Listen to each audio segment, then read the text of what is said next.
Obrigado novamente por estar conosco. Estou lendo em Provérbios 1:7 que diz: o temor do Senhor é o princípio do saber, mas os loucos desprezam a sabedoria e o ensino. Em Eclesiastes, Salomão diz: teme a Deus e guarda os seus mandamentos, porque isto é o dever de todo homem. Encontramos essa ideia de temor a Deus em toda a Bíblia. É um tema forte. E ainda hoje em dia, muitas pessoas nem mesmo entendem o que isso significa e como podem crescer no temor do Senhor. Você pode falar conosco, Paul, sobre o que significa temer a Deus, como podemos crescer no nosso temor ao Senhor e por que isso é tão importante? Bem, antes de tudo, nós precisamos olhar que existem diferentes aspectos do temor do Senhor. O incrédulo deve temer ao Senhor. De que maneira? Como um juiz, como justo juiz, que se ira todos os dias. Portanto, há um sentido em que, o incrédulo que está vivendo em rebelião contra Deus, que não foi reconciliado por meio de Cristo, para ele, temer ao Senhor é temer aquele aspecto da sua santidade e sua justiça que se manifesta na ira. Agora, para o crente, é diferente. É esse primeiro temor que eu falei sobre o que te conduz e te leva a Cristo. Agora somos reconciliados por meio dele e carregamos a justiça de Deus em Cristo. A nossa posição legal perante Deus é imutável. A posição legal perante Deus é a justiça de Deus. Então, estamos revestidos com a justiça de Cristo. Então, obviamente, a palavra reverência ou temor vai mudar. Acho que um dos exemplos mais perfeitos do que significa temer ao Senhor é realmente encontrado na oração dele, onde ele diz: Pai nosso que estais no céu.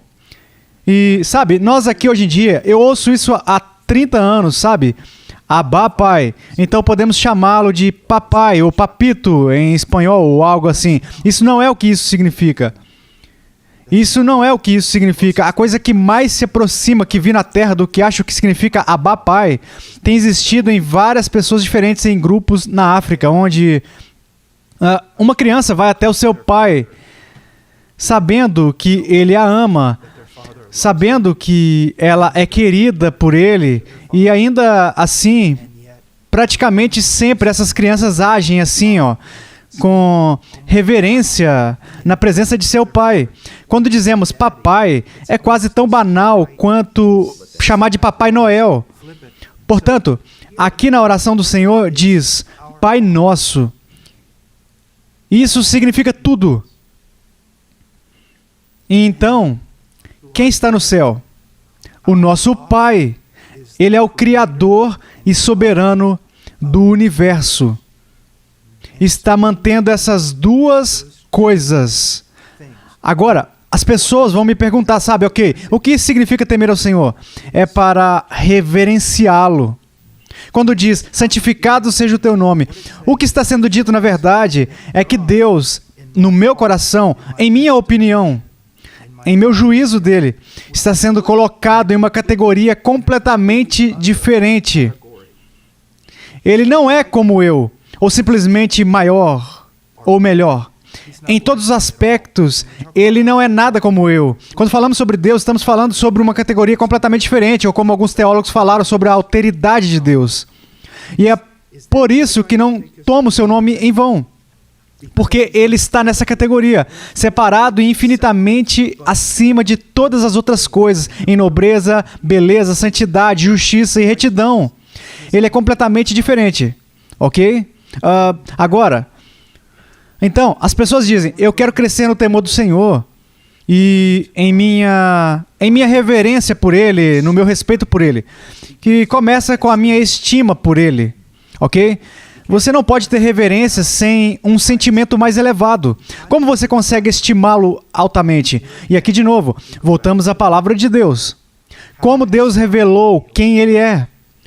Quanto mais eu conheço sobre Deus, conhecimento bíblico verdadeiro, se eu não sou convertido, quanto mais eu conheço sobre o Deus bíblico, mais eu irei odiá-lo.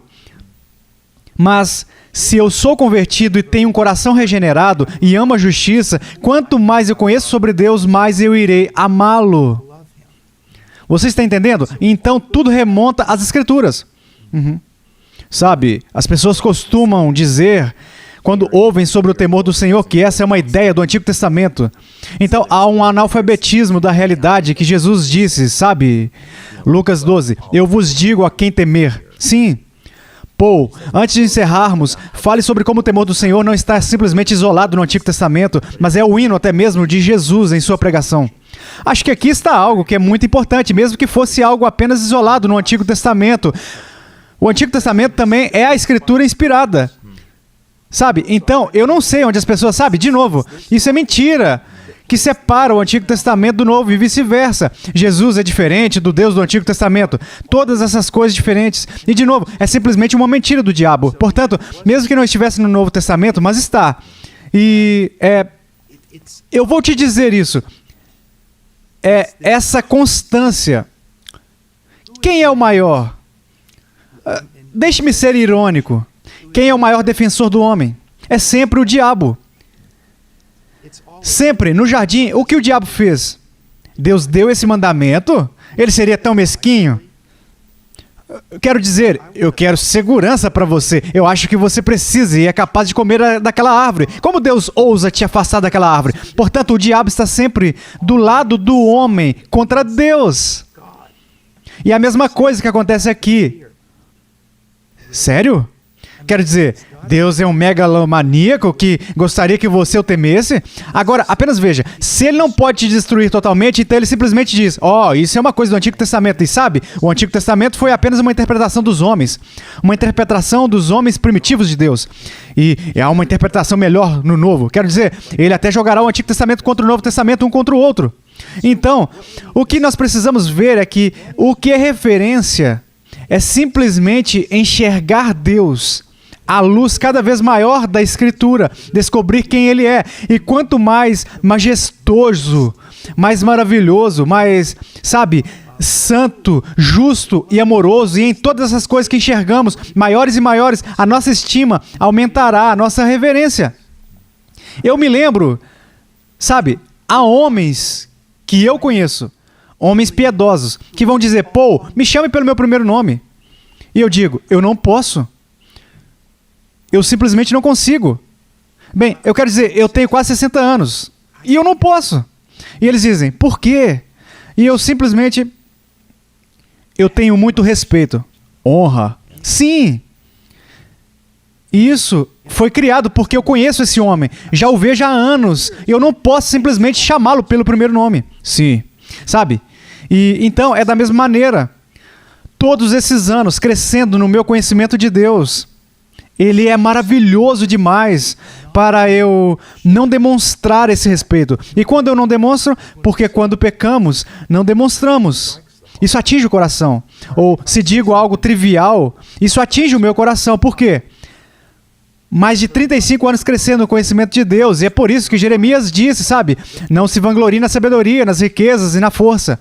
Se vangloriem nisso. Conheça a Deus nos seus atributos.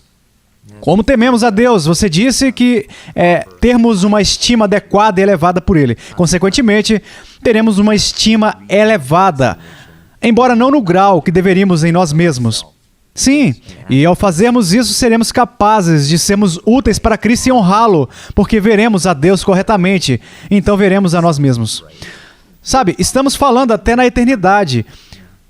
Estamos falando de uma progressão dinâmica em oposição à estática. Quero dizer, mesmo no final, se podemos dizer assim, uma eternidade da eternidade, ainda não teremos sondado as profundezas da glória, da beleza, do poder, da santidade de Deus.